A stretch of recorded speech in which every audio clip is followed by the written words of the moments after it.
Hola a tots, soc Víctor de Sonaos de Crevillent i avui anem a veure el fandango de copla partia.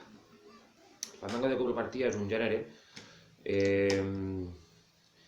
típic de la zona d'Alacant, de la província d'Alacant. No és molt estès, no està molt estès per el territori alacantí, però sí que té diversos punts on podem trobar, sobretot en la zona del Camp d'Alacant, i luego també algunes coses en la Marina, sobretot en la Marina Alta, aunque en la Baixa també hi ha algun exemple d'això, que bàsicament se troba en la zona de la província d'Alacant.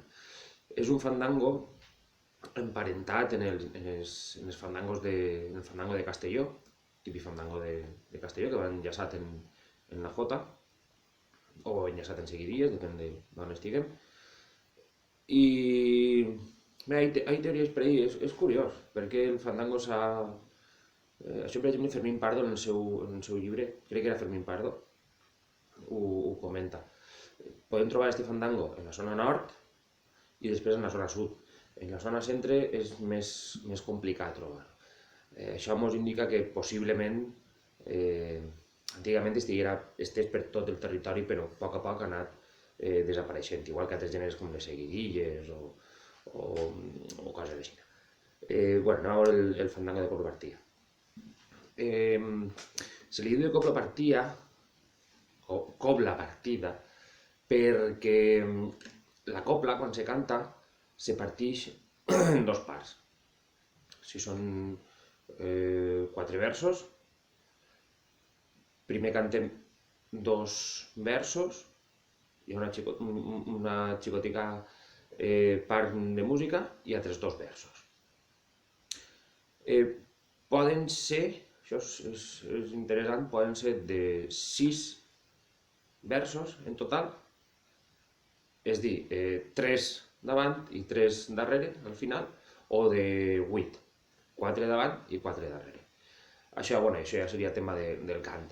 El tema del toc és exactament igual fer-ne uno de 6 que de 8. Diguem 6 o 8 versos, però no és que la copla siga de 6 o de 8 versos, sinó que són 4 versos, però que la forma de repetir-los al final te dona o 6 versos o 8 versos. I quan els partim tindríem 3 i 3 o 4 i 4. Com s'acompanya? Eixe fandango s'acompanya igual que una jota, amb els acordes de tònica dominant, igual que en la jota, però a la meitat de temps. Si la jota diem que teníem 12 temps, aquí tenim 6 temps per compàs, per acord. Per exemple, si el farem per la, sí.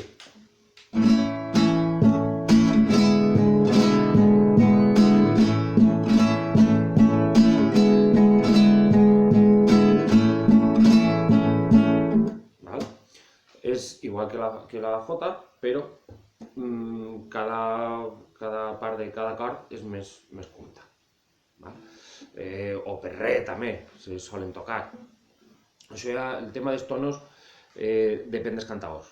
Quan un cantaor te diu fem fandango per re, o per la, o una malaguenya per la, o una jota per sol.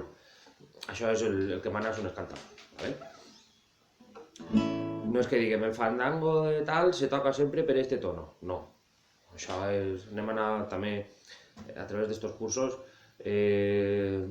sacamos un poquet de polvo damunt, que això mai va mal. Esta música no està escrita en pedra. Havíem dit per re.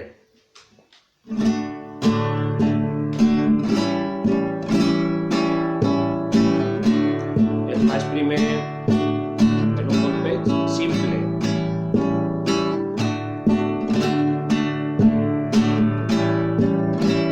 Fixeu-vos que també se canvia abans del golpeig.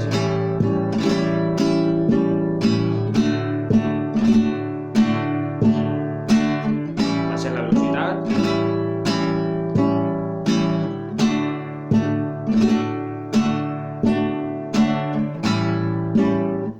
i seguiríem així, és sempre el mateix.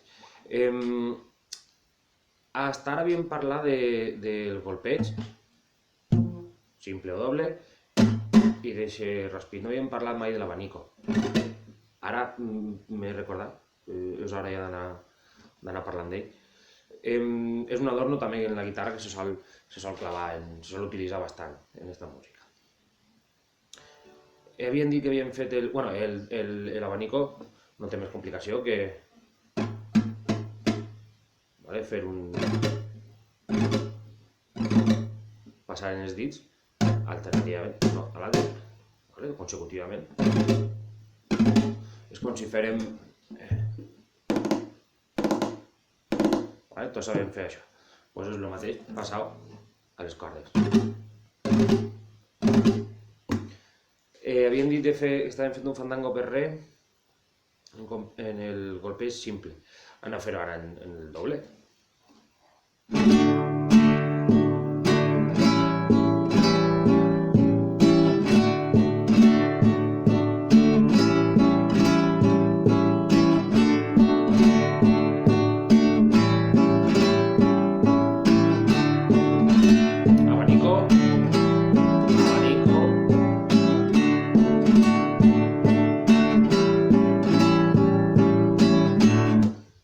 Això seria bàsicament la forma més senzilla de tocar, més simple, de tocar un fandango de coblopartia.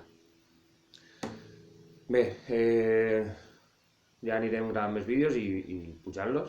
Espero que tot això vos estiga servint de profit i ja com vaig dir en altres vídeos, no dubteu en posar-vos en contacte amb nosaltres per preguntar dubtes que tingueu, preguntes, suggerències també, se pot dir.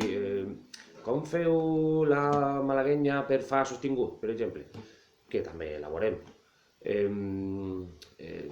Qualsevol cosa que se vos ocorrisca que puguem solucionar o intentar solucionar serà ben rebuda per la nostra part. Bé, res més, ens veurem pròximament. Gràcies.